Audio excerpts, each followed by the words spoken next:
Welcome to Aadya TV. మనతో పాటు ABVP యువ నాయకుడు శ్రీనాథ్ ఉన్నాడు. ఆయన అడిగి తెలుసుకునే ప్రయత్నం చేద్దాం. చెప్పండి, ఈరోజు బస్ భవన్ ముట్టడానికి ప్రధాన కారణాలు ఏంటి? మీరు ఏదైతే గత కొన్ని రోజుల నుంచి ఉన్నటువంటి బస్ పాస్ ఛార్జీలు 20% పెంచినటువంటి ఘనత తెలంగాణ రాష్ట్ర కాంగ్రెస్ ప్రభుత్వాన్ని. ఆనాడు కేసీఆర్ ఉన్నప్పుడు కూడా పిల్లల పట్ల అదే ఆర్టీసీ పట్ల వ్యతిరేకంగా ప్రవర్తించినటువంటి ఆర్టీసీ సమ్మెకి దిగినప్పటికీ కూడా ఆ పైసలు తక్కువ చేయకుండా ఇంకా అప్పుడు కూడా పెంచారు. ఇదే విధంగా ఇప్పుడు కాంగ్రెస్ గవర్నమెంట్ వచ్చిన తర్వాత కూడా అదే మొండి వైఖరితోటి 20% పెంచడం అనేది విద్యార్థులకు చాలా ఇబ్బందికరంగా అవుతుంది. విద్యార్థులకే కాదు, ఫ్రీ బస్ పేరుతోటి మహిళలకు ఫ్రీ బస్ పెట్టడం కారణంగా ఆ ఒత్తిడి మొత్తం వచ్చి విద్యార్థుల మీద పడుతుంది. ఆ విద్యార్థులు ప్రయాణించలేక కుక్కడపల్లి లాంటి ఆర్టీసీ క్రాస్ రోడ్ లాంటి సికింద్రాబాద్ లాంటి రద్దీ ఏరియాలలో, విద్యానగర్ లాంటి ఏరియాలలో పిల్లలు కాలేజీకి వెళ్ళడానికి 60 మంది ఉన్నటువంటి బస్ కెపాసిటీలో 120 మంది 100 మంది ఎక్కి చాలా ఇబ్బందులు పడుతున్నారు. అది ఓన్లీ ఇప్పుడు ఈ విద్యార్థుల మీద ఎఫెక్ట్ పడుతుందా, లేకుంటే పురుషులకి ఎలాంటి ప్రాబ్లం లేదంటారా? పురుషులకి పడుతుంది. తెలంగాణ రాష్ట్రంలో ఉన్నటువంటి ప్రతి ఒక్క పర్సన్స్కి పడుతుంది. ఫ్రీ బస్ పేరుతోటి మనం ఏదైతే అందరికి ఇచ్చినప్పుడు బస్సెస్ పెంచలేదు, ఉన్న బస్సుని అట్లనే కంటిన్యూ చేస్తారు. బస్సెస్ పెంచిన ఎడల బస్సెస్ పెంచితే ఏదైతే ఫ్రీ బస్ కారణంగా బస్సెస్ పెంచినప్పటికీ ఏంటంటే ఆ స్ట్రెంత్ అనేది అక్కడ సరిపోతుంది. ఇటు బస్సెస్ పెంచకుండా అదే బస్సుని కంటిన్యూ చేసుకుంటా ఫ్రీ బస్ ఉచితంగా ఇచ్చేటప్పటికి ఇదైతే ఆర్టీసీ లాస్ట్లో ఉన్నటువంటి విద్యార్థులని పిండి వాళ్ళ దగ్గరికి నుంచి పైసలు వసూలు చేసే ప్రక్రియనే ఇది. అంటే కొంతమంది మాత్రమే ఇట్లా మీలాంటి నాయకులే కావచ్చు, అంటే విద్యార్థి నాయకులే కావచ్చు, రాజకీయ పార్టీ నాయకులే కావచ్చు, అంటే మా లక్ష్యం పథకాన్ని వాళ్ళు జీర్ణించుకోలేకపోతున్నారు అని చెప్పేసి కాంగ్రెస్కు సంబంధించిన నాయకులు అంటున్నారు. దీన్ని ఎట్లా చూస్తారు మీరు? కాంగ్రెస్కు సంబంధించినటువంటి నాయకులు వాళ్ళ చుట్టాలు వాళ్ళు కూడా బస్సులో ప్రయత్నిస్తే కదన్నా తెలిసేది. రాజకీయంలో ఉండి అప్డేట్ ఉన్నారు వాళ్ళు కనిపించి, రాజకీయంలో పెద్ద స్థాయి ఉన్నటువంటి 24 గంటలు కార్లలో బండ్లలో తిరుగుతారు. వాళ్ళకి ఏం తెలుస్తుంది? పేడ మధ్య తిరగడానికి వచ్చే కష్టాలు తెలియదు కదా. అంటే తెలిసినప్పటికైనా ప్రభుత్వానికి ఆదాయం ఉన్నది ఉచిత బస్ సౌకర్యం వల్ల దేవాలయాలకు చాలా డబ్బులు వస్తున్నాయి అని చెప్పేసి కూడా ఇక్కడ మంత్రులు కన్ఫామ్ గా ఇప్పటికైతే మనం దేవాలయాలకి అన్నిటి క్లాసులు విద్యార్థుల పట్ల తీసుకొచ్చిన కఠిన చర్యని వెంటనే వెనక్కి తీసుకుపోతే ఏబీపీ ఊరుకోదు. ఇది పరిస్థితి ఇక్కడ చూస్తున్నాం కదా. ఇప్పుడే బస్ భవన్కి ముట్టడికి వచ్చిన ఆ విద్యార్థులను మాత్రము ఇక్కడ పోలీసులు మాత్రం ఏపీకి సంబంధించిన నాయకులను కావచ్చు, విద్యార్థులను కావచ్చు, వాళ్ళు అరెస్ట్ చేసే ప్రయత్నం చేస్తున్నారు. ఇక్కడ అంటే పోలీసులకు ఆ విద్యార్థులకు మధ్య మాత్రం వాగ్వాదం అయితే ఇక్కడ చోటు చేసుకున్నట్లే మనకైతే స్పష్టంగా కనిపిస్తుంది కదా. వీళ్ళని లేపి తీసుకొని పోవడము, ఎత్తుకుపోవడం అనేది అయితే ఇక్కడ జరుగుతుంది అని మనము చెప్పుకోవచ్చు అని కూడా చెప్పుకోవచ్చు. సో ఇది పరిస్థితి. అంటే ఇక్కడ నాయకులను మాత్రం పోలీసులు మాత్రము విద్యార్థులను చూడకుండా ఇక్కడ వాళ్ళను అరాచకంగా వాళ్ళను ఎత్తుకుపోయే ప్రయత్నం చేస్తున్నారు.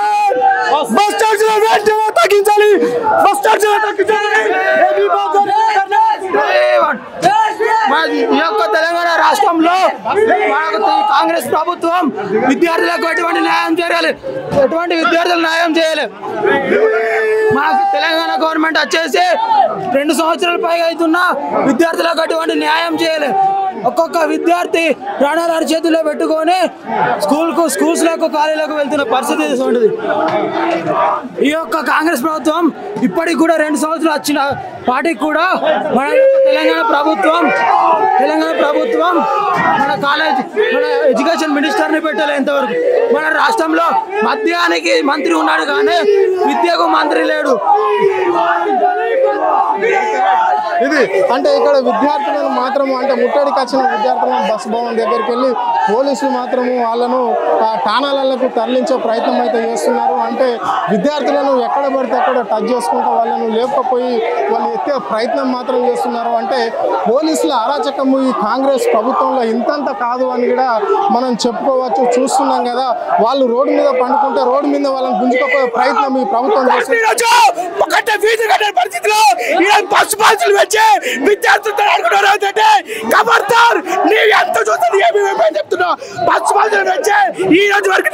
విద్యాశాఖ మంత్రిని నియమించుకుంటా ఇది పరిస్థితి. అంటే వాళ్ళు శాంతియుతంగానే మేము ఇక్కడ ఆందోళనకు దిగుతాము. గతంలోనే మేము ఇక్కడ ఎండి సజ్జనారికి కూడా వినతి పత్రం అందజేశాము. సో ఆ వినతి పత్రం గురించి మాట్లాడదామని వచ్చి ఇక్కడ శాంతియుతంగా మేము ఆందోళన చేస్తుంటే ఇక్కడ మాత్రం పోలీసులు మాత్రం మమ్మల్ని అక్రమంగా అరెస్టులు చేస్తూ మా పైన దాడి కూడా చేస్తున్నారు అని చెప్పేసి కూడా వాళ్ళు చెప్పడం అనేది జరుగుతుంది. ఇక్కడ మనం మార్కెట్ల దగ్గర చూస్తున్నాం కదా, పోలీసులు అక్కడ విద్యార్థిని కొట్టడం అనేది అయితే జరుగుతున్నది. సో మనం స్పష్టంగా కనిపిస్తుంది ఒక ఆఫీసర్ మాత్రం ఇక్కడ వాళ్ళని మ్యాన్ హ్యాండింగ్ అంటే విద్యార్థులు వచ్చిన వాళ్ళని ఇట్లా మ్యాన్ హ్యాండింగ్ చేయడం అనేది అయితే మనకు స్పష్టంగా కనిపిస్తున్నది అని కూడా మనము చూసుకోవచ్చు.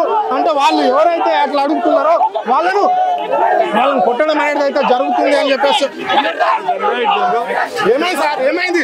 ఇది పోలీసులు మీడియాని కూడా చూడకుండానే వాళ్ళు అరాచకం అనేది చేయడం అనేది అయితే జరుగుతున్నది. ఇక్కడ నూకేసి పోయడం అనేది అయితే తోసేయడం అనేది అయితే జరుగుతుందని కూడా మనం చూసుకోవచ్చు, చెప్పుకోవచ్చు. పేద విద్యార్థులను విద్య చేసే పెంచడాన్ని ఏబీపీ తీవ్రంగా ఖండిస్తుంది.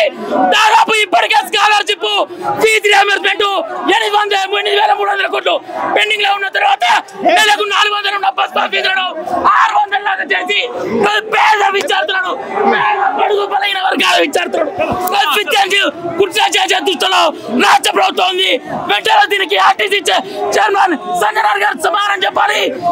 లేదా పెద్ద ఎత్తున ధర్నాలు చేసేనా రాష్ట్ర ప్రభుత్వం మెడలు వచ్చేనా బస్ పాస్ ఛార్జీలు ఈరోజు యొక్క నిర్ణయాన్ని వెనక్కు తీసుకునేదాకా ఇది పరిస్థితి. అంటే విద్యార్థులు శాంతియుతంగా ఇక్కడ వచ్చేసి మేము నిరాశన తెలుపుతున్నామంటే ఇక్కడ పోలీసులు మాత్రము వాళ్ళ పైన దాడులు చేస్తూ వాళ్ళని కావాలనే వాళ్ళను ఇష్టానుసారంగా వాళ్ళ అవసరమైతే వాళ్ళ మొబైల్ కూడా గుంజుకొని వాళ్ళ అన్ని విధాలుగా వాళ్ళను పోలీస్ షూట్లతో కూడా వాళ్ళను గుద్దడము అనేది తొక్కడం అనేది కూడా ఇక్కడ మనకు స్పష్టంగా కనిపిస్తుంది. వాళ్ళను ఇష్టానుసారంగా బండ్లలో ఎక్కియడము అనేది కూడా జరుగుతున్నది. అంటే విద్యార్థుల మధ్యలో పోలీసుల మధ్యలో మాత్రం కొంత వాగ్వాదం అయితే ఇక్కడ చోటు చేసుకుందని మనకు స్పష్టంగా మనకు కళ్ళకు కట్టినట్లయితే మనకు కనిపిస్తుంది కదా. ఇక్కడ పోలీసులు చూస్తున్నాం మనము వాళ్ళను మాత్రం అక్కడ బండ్లు ఎక్కించే ప్రయత్నంలో మాత్రం ఇష్టానుసారంగా వాళ్ళను లేపి ఆ బండికి మాత్రం తాకి ఇచ్చడం అనేది అయితే జరుగుతున్నది. ఇప్పుడు చూస్తున్నాం మనము. అంటే ఇది పరిస్థితి ఇక్కడ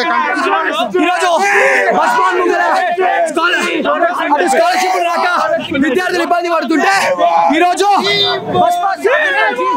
విద్యార్థులకు ఇబ్బంది పెడుతున్నారు. ఇదే ప్రశ్నిస్తే 100 మంది విద్యార్థులని అక్రమంగా అరెస్ట్ చేసి ఈరోజు విద్యార్థులని విద్యకి దూరం చేసే ప్రక్రియలో ఈరోజు ఇక్కడ చేస్తున్నారు. భారతీయ విద్యార్థి పరిషత్ ఇక్కడ చూస్తున్నాం కదా, మహిళలను గిడ ఇక్కడ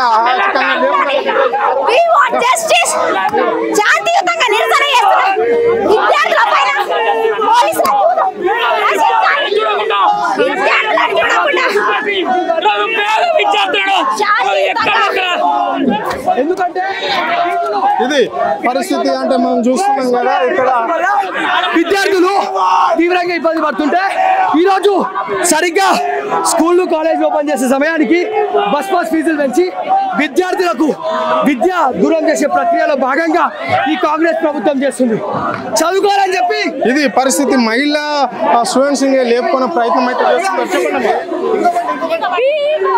ఇది అంటే ఇక్కడ పోలీసులు మాత్రం విద్యార్థుల పైన భౌతికంగా కూడా డైరెక్ట్ గా దాడులు చేయడం అనేది అయితే జరుగుతుంది. ఇప్పుడు మనకు విజువల్స్ లా కనిపిస్తుంది స్పష్టంగా.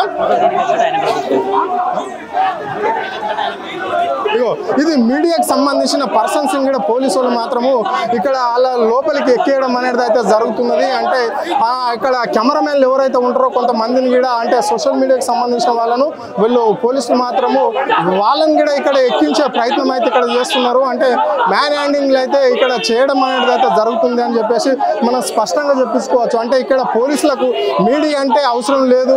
ఇక్కడ ఎవరు అంటే ప్రజాస్వామ్య దేశం, ప్రజాస్వామ్య రాష్ట్రమా ఇది కాదా? అంటే సామాజిక తెలంగాణ అన్న ఈ గవర్నమెంట్ లో ఇంత అరాచకం ఎందుకు? అంటే ఇక్కడ మీడియా వాళ్ళ పైన దాడి చేయడం అనేది జరుగుతుంది.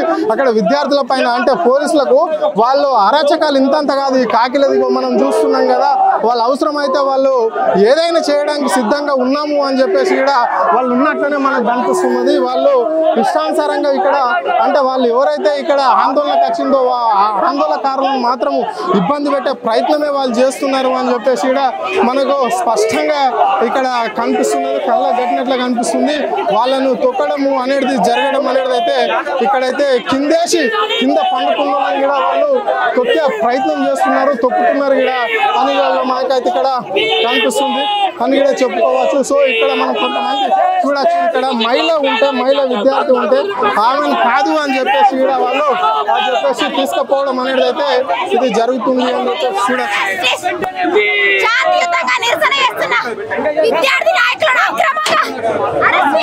తెలంగాణ రాష్ట్రంలో